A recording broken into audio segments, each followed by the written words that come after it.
Hey, welcome back, guys. So today on this video, we're talking about Zelle app, and more specifically, we're going to go over a few bits of information that I found out when I was setting up my Zelle app over the past 2 months. So let's go ahead and talk about this. First off, if you're not familiar with the Zelle app, it's definitely one of the more popular peer-to-peer payment apps out there. And basically what it is you can download this app, or sometimes your bank uses Zelle. Once you have that set up, then you can usually send money instantly or relatively quickly to family and friends. Or you can also use it to pay people if they accept Zelle as a payment. But I'm going to go ahead and open the app now. It's this purple and white one right here. If you don't have this app already, be sure to check my video description. I'll try to leave a referral link there, but I'm going to go ahead and open it now. All right, I went ahead and opened up the Zelle app, and this is the login screen. So here on the login screen, it just has their name. It's really a basic app. There's not a lot of moving functions to it. So what you're going to want to do is you'll need to use your mobile number. I also have a virtual, like a Skype number or a sideline number. I tried to use that, but Zelle will not accept that. It must be through specific carriers. I have my phone through AT&T, so that's one of the pieces of information that Zelle verifies when you're trying to set up an account. So I got that set up, so I'm going to click sign in down here. It's this purple button. I'm going to click there now. All right, I went ahead and clicked sign in, and as you can see, it's a real basic app. There's not a lot of moving parts to it. So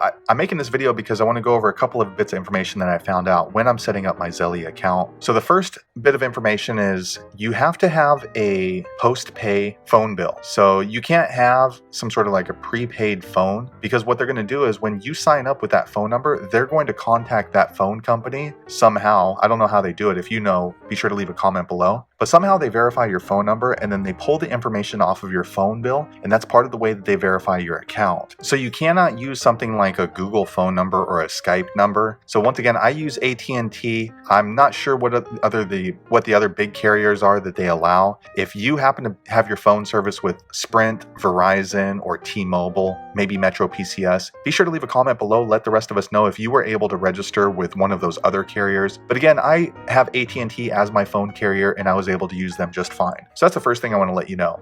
The second thing I want to let you know is I was not able to register for about 2 months, and finally today, one of the reps told me that it's probably because I'm using my Wi-Fi when I'm registering. So when you're registering, she told me I had to switch over and use my data from my AT&T Wi-Fi, not my home Wi-Fi like I typically use. She says that Zelle can't gather the information unless you're using your phone carrier's internet connection. So just kind of keep that in mind if you're having trouble logging in or setting up an account through Zelle. And this is on the Zelle app, not the Wells Fargo app or Chase app or Bank of America app. So that's the second bit of information. Be sure to use your phone carrier Wi-Fi when you are registering and trying to set up your Zelle account. The third thing I want to talk about is using prepaid debit cards on the Zelle app. So I ended up using my GoBank prepaid debit card on the Zelle app, and it went through no problem at all. They're telling me that you cannot use prepaid cards on the Zelle app, but I was able to register when I had that person on the phone. But this is the GoBank prepaid debit card,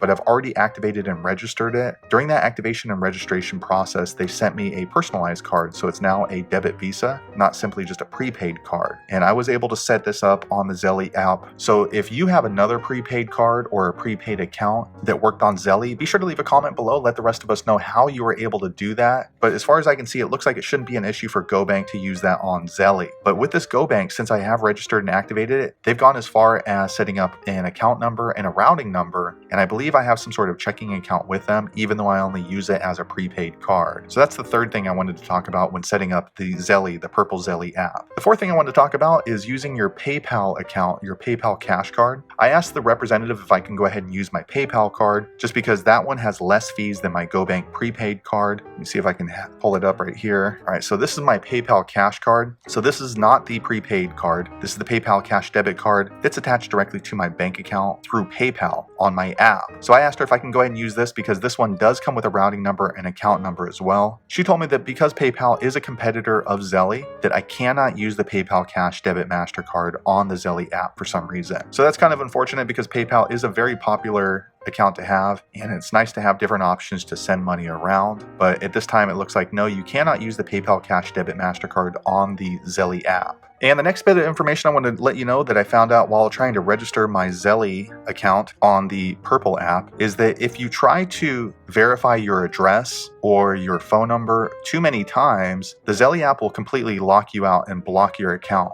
And there's no way to unlock it through the internet or through the app. You must call in through customer service through Zelle. And then over the phone with Zelle, they're going to have to verify a lot of information with you. So just be aware of that you cannot use multiple times to try to log in and verify the information because it will block your account. I believe I was trying to log in probably about 5 or 6 times, then it blocked me. So just be aware of that. And the last bit of information I want to go ahead and provide for setting up a Zelle app account is that you do need to put in your physical address. And that's usually going to be the address that matches with your driver's license or your state ID. That's what they use to verify your address. So I have a mailbox. It's not a PO box, it's a private mailbox. So something like mailboxes, etc., or UPS store, how you pay them monthly and then you have a little box. Usually I can use that address for most things, even if they need to verify a street address, because it's not an actual PO box like something you would get from the US Postal Service. It is a mailbox. But I did try that 3 times and then ended up blocking my account, and they said when I called in I can't use that address. So somehow they're pulling data and they do know when you're using your home address as opposed to when you are using your mailbox or post office address. If you are able to use a PO box or a post office address, be sure to leave a comment below. Let the rest of us know how you were able to do that. But as of right now, I do have my Zelle account set up now. As you can see, I can send and request money through the Zelle app. This is the purple Zelle app, not anything associated with one of the partner banks. So hopefully you found all that information useful if you're trying to set up your Zelle app now and having trouble with that. If there's something else you need information about as far as setting up your Zelle app, be sure to leave a comment below. Let the rest of us know. And thanks for watching. Hope to see you on the next video.